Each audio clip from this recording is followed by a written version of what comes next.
All right, fastest 15 minutes on the internet, fastest 15 minutes in social media. My name is Judson Powell. And hit the like button, hit the subscribe button, hit all the buttons for me. But most of all, hit the love button. Okay, so I want to talk about something that has been on my mind today because I got one of my friends, one of my fraternity brothers, I'll be honest. And anyway, so they're telling me that I shouldn't post this article on my Facebook timeline talking about the Obama administration. Now, and I don't think Obama is a bad guy. I never have thought he was a bad guy. I don't think he's a bad guy now. But besides my opinion, there are others out there with an opinion, and it affects. But anyway, their argument to me is that by posting this stuff, that it affects the way that people vote. In other words, it's helping the Republicans to beat the Democrats. And so my view on this is that is not, because the people in the African American community, in the woke community, in the conscious community, they're not going to vote anyway.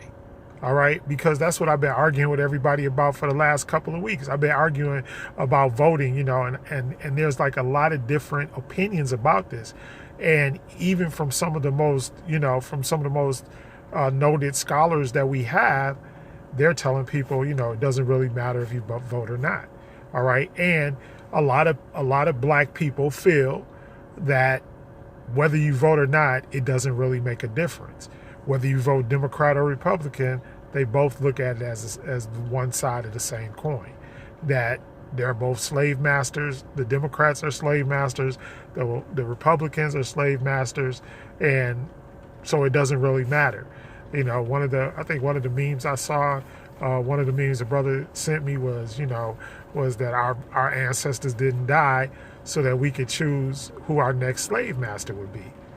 So this runs deeper than just an article or anything like that. And the thing with Obama is that, and this is the one thing that I want everybody to realize, it's like we never held Obama accountable for anything. We just voted for him because he was black. And the numbers hold it out. We elected the man twice. And then when Hillary ran, we didn't vote and she lost.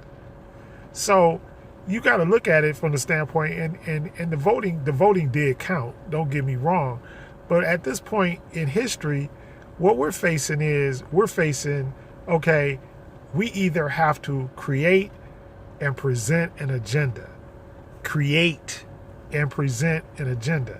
And I know people talk about reparations, mass incarceration, regentrification of historically black neighborhoods, all of that kind of stuff. And I understand that those things exist. Also, police brutality against black folks in the United States.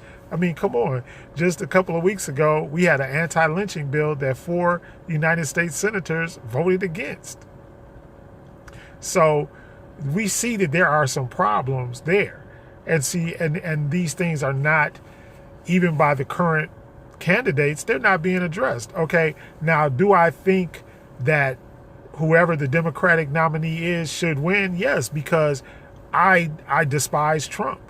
And I don't think Trump is an adequate or a good leader, period. I mean, he has no leadership qualities and no leadership skills, and he's not presidential. He's just like, he's like your little brother. No offense to my little brother. My little brother is great, but I'm just using that as as kind of a analogy to say, look, so when you're growing up and you're like, big bro and little bro, does some stuff that that you're like, hey, you can't do that. Why are you doing that or whatever? So that's all I'm trying to say. So we have to take all of this into consideration.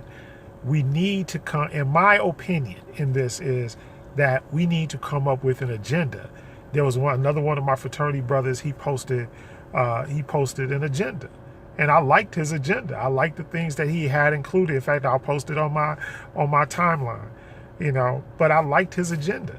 The only thing that I thought was missing was the fact that we have millions millions of unregistered black voters, and then we have millions of registered black voters who are apathetic. The last election cycle proved it. We did not vote, and we got folks that are registered, but those folks are not going to the polls and voting. And it crosses all, and at this point, it's starting to cross all social and economic lines. Before you could say, oh, well, poor black folks weren't voting or whatever, but that's not true. There are people that are now in the woke community. See, you can't just go to the Baptist church or to the Pentecostal church or anything like that and then expect to rally the entire black population like it was in the 50s and the 60s and the 70s. That doesn't work anymore, because as we are waking up and as we are becoming more conscious, now we understand, more and more every day what our choices are. And then you have people like Dr. Claude Anderson. Dr. Anderson, I can't prove or disprove this, but I'm trying. But he said that he presented Obama with a black agenda, and that Obama, refused to look at it. All right. Whether that's true or not, I don't know. But that's what he claims. That's his claim. And then several other people who including Tavis Smiley and also Dr. Cornel West also said they did the same thing. All right. Or they questioned him about it. And that's when the rift between them started.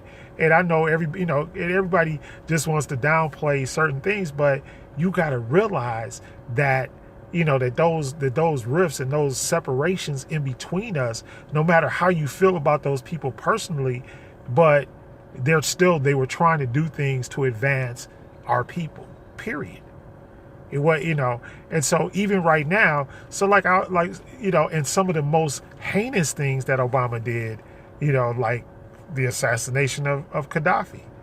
The assassination of Gaddafi happened on Obama's watch. And there are a lot of Africans and descendants of Africans who are real upset and real unhappy about that, because most people who are in the know feel like, hey, the reason why Gaddafi was murdered was because he wouldn't go along with the World Bank, and that he wanted Africa to be the United States of Africa, and he wanted Africa to have one currency, and that's why he was killed. So it's a slippery slope, and it's very, it's just you gotta. But what I'm trying to say is that what we have never really done in history is we have never really gone and laid out an agenda where where everybody's voice was heard. Okay, yeah, we have certain scholars and certain people that have sent agendas, have set up agendas and that type of thing. But this is the one thing, and I think that I agree with, and want to bring up another scholar, which is Dr. Boyce Watkins.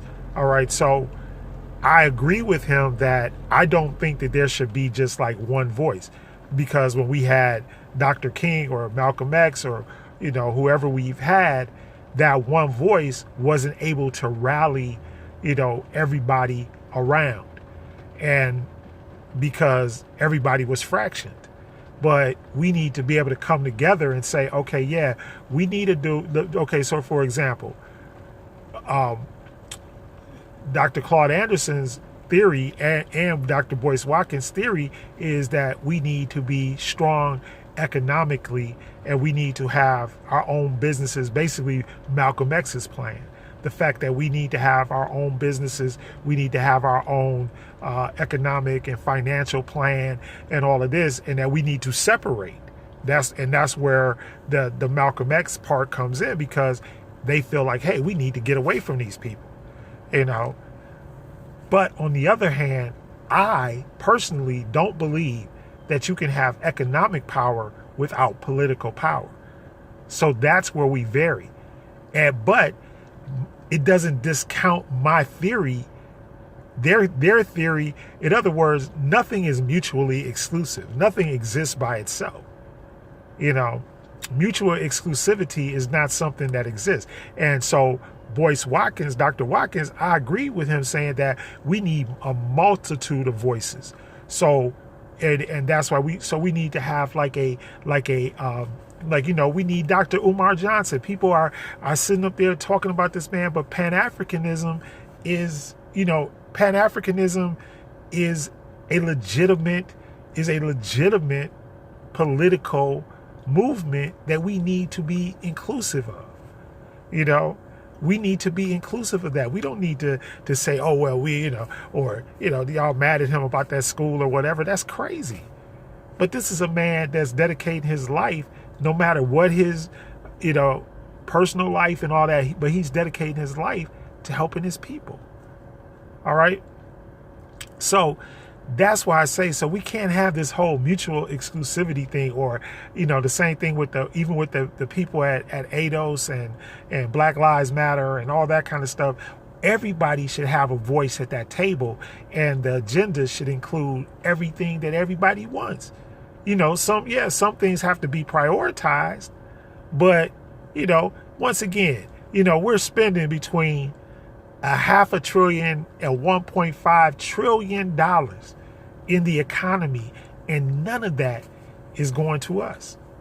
It stays, the research shows that it stays in our community for hours, and it goes to the other communities and it stays for years. See, that's what we got to change. But we also can't change it if we don't have any political power. Because no political power is going to help us, to be able to keep the things that we have, unless we vote, because they don't care. And that's why I always say apathy is not a strategy. Okay, you can choose not to vote, but they don't care because they still going to vote and they going to do it. That's why I keep saying it's not about Democrat or Republican. And as a matter of fact, it's probably best that we do have black Republicans. And that we do have other ideologies being, espoused, because everybody ain't the same and everybody ain't equal. That's something that has to, just like even the people we got these people and they talking about this, that, and the other thing, but without land and without political power, you don't really have a whole lot. And I know there's even a group of people that's trying to promote having an independent, state of people who are descendants of slaves and all that kind of stuff. So those are concerns, and those are things that need to be listened to and need to be talked to. But at this junction, where we are now today, we got to get Trump out first. So the logical thing is whoever. That's why I said vote blue. I like Bloomberg. I'm gonna be honest. I liked Bloomberg. I made a video about it, but he's out.